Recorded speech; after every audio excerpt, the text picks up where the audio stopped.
أعوذ بالله من الشيطان الرجيم بسم الله الرحمن الرحيم فإن حاجوك فقل أسلمت وجهي لله ومن اتبعني وقل للذين أوتوا الكتاب والأميين أأسلمتم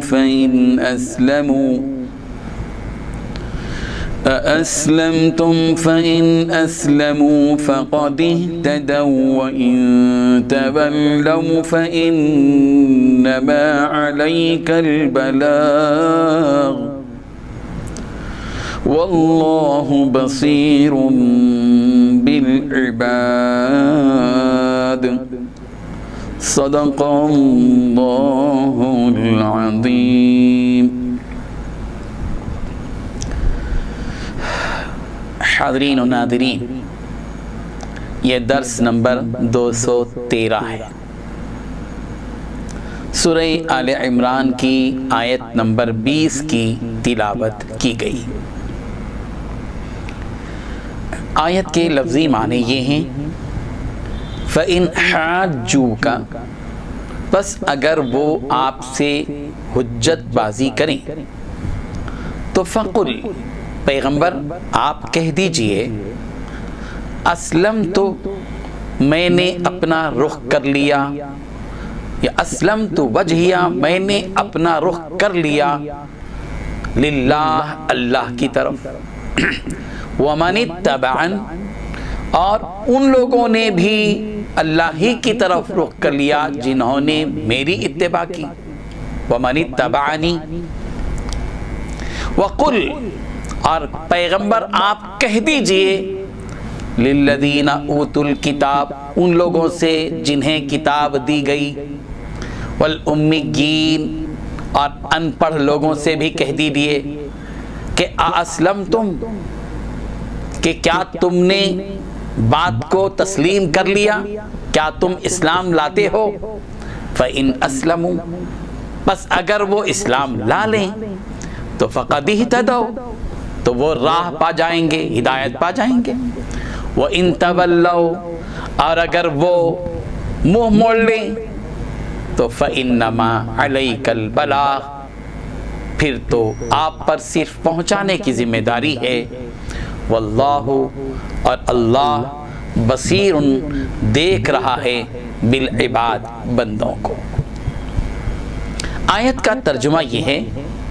پھر بھی اگر یہ تم سے جھگڑیں تو کہہ دو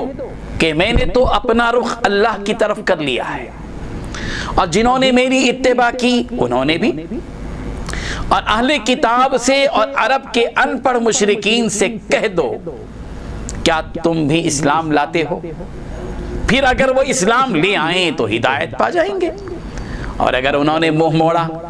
تو پیغمبر تمہاری ذمہ داری صرف پیغام پہنچانے کی حد تک ہے، اور اللہ تمام بندوں کو خود دیکھ رہا ہے. الحمدللہ، کتنی واضح انداز میں یہ بات بتا دی گئی. مشرکین، ان پڑھ لوگ مکے کے، اور ادھر یہود و نصارہ نبی کریم صلی اللہ علیہ وسلم سے حجت کرتے تھے، جھگڑے کرتے تھے. مکہ مکرمہ کے 13 سال کی زندگی نبوت کے بعد کی آپ دیکھ سکتے ہیں. تاریخ اٹھا کر دیکھیں کیسے کیسے اعتراضات ہوئے، مخالفت ہوئی، ایذا رسانی کا سلسلہ چلا. مدینہ منورہ تشریف لائے تو وہاں بھی مختلف لوگوں نے آپ کے ساتھ حجت بازی کی، یہود نے، نصارہ نے، وغیرہ وغیرہ. حضور اکرم صلی اللہ علیہ وسلم کو یہاں حکم دیا جا رہا ہے کہ پیغمبر تھوڑا سا آپ یہ 2 طبقے سے بات کیجیے. یہ مشرکین جو ان پڑھ قسم کے لوگ ہیں، ان کے پاس علم ہی نہیں ہے، کوئی آسمانی کتاب ان کے پاس ہے ہی نہیں، جہالت کے دور سے نکل کر آئے ان پڑھ قسم کے لوگ، ان سے بھی بات کیجیے. اور پھر یہود و نصارہ سے بھی جو پڑھے لکھے ہیں، جاہل قسم کے نالائق،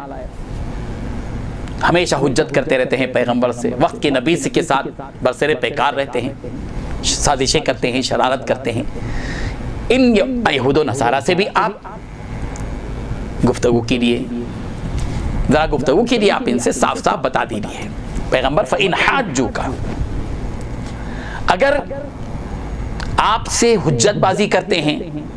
تو آپ اپنا موقف پہلے بتا دیجیے کہ فَقُلْ أَسْلَمْتُ وَجْهِيَ لِلَّهِ، میں نے تو اپنا رخ اللہ کی طرف کر لیا ہے، تم ہم سے حجت بازی کرو گے تو اس کا مطلب یہ نہیں کہ اگر مشرکین حجت بازی کرتے تو ہم شرک کریں گے، ایسا نہیں ہوگا۔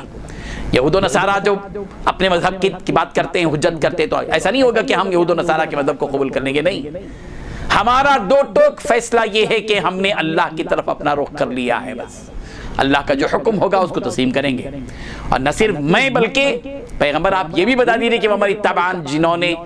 میری اتباع کی، صحابہ کرام وغیرہ جنہوں نے میری اتباع کی، یہ مجھے مہاجر صحابہ یا انصاری صحابہ، ان کے بارے میں بتا دیجیے کہ انہوں نے بھی اللہ کی طرف اپنا رخ کر لیا ہے۔ اور آپ وَقُلْ لِلَّذِينَ أُوتُوا الْكِتَابَ وَالْأُمِّيِّينَ، آپ اہل کتاب سے اور یہ مکے کے مشرکین ان پڑھوں سے کہہ دیجیے کہ اسلمتم، اب بتاؤ صاف کہ کیا تم مسلمان ہو جاؤ گے، اسلام قبول کرو گے؟ تو اب دو راستے ہیں، فَإِنْ أَسْلَمُوا فَقَدْ اهْتَدَوْا، اگر وہ اسلام قبول کرتے ہیں تو ہدایت پا جائیں گے، تو قصہ ختم ہے، وہ تو پھر فَإِخْوَانُكُمْ، تمہارے بھائی بن جائیں گے، اب تو مسئلہ کوئی نہیں باقی رہے گا۔ لیکن اگر وہ تولوا، اور اگر وہ منہ ہی موڑیں گے، جیسے کہ شرارتیں کر رہے ہیں، منہ موڑ کر ویسے ہی زندگی بسر کرتے ہیں، تو پیغمبر آپ کو گھبرانے کی کوئی بات نہیں ہے، آپ کو پریشان ہونے کی ضرورت نہیں ہے، غم میں آپ کو گھلنے کی ضرورت نہیں ہے۔ فَإِنَّمَا عَلَيْكَ الْبَلَاغُ، آپ کا کام تو پہنچانا ہے، إِنْ عَلَيْكَ إِلَّا الْبَلَاغُ، قرآن مجید میں ایک اور جگہ کہا آپ کا کام تو آپ کو پہنچا دینا ہے۔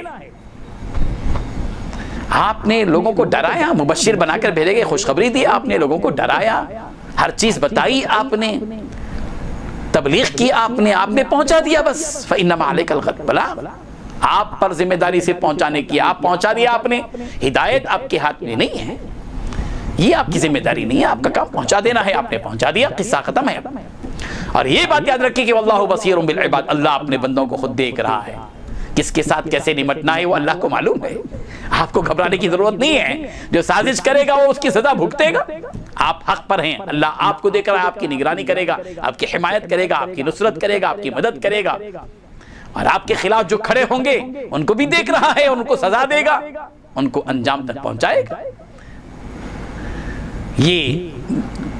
حقیقتیں اس آیت میں بیان کی گئی ہیں۔ اللہ تبارک و تعالی ہم سب کو نبی کریم صلی اللہ علیہ وسلم کی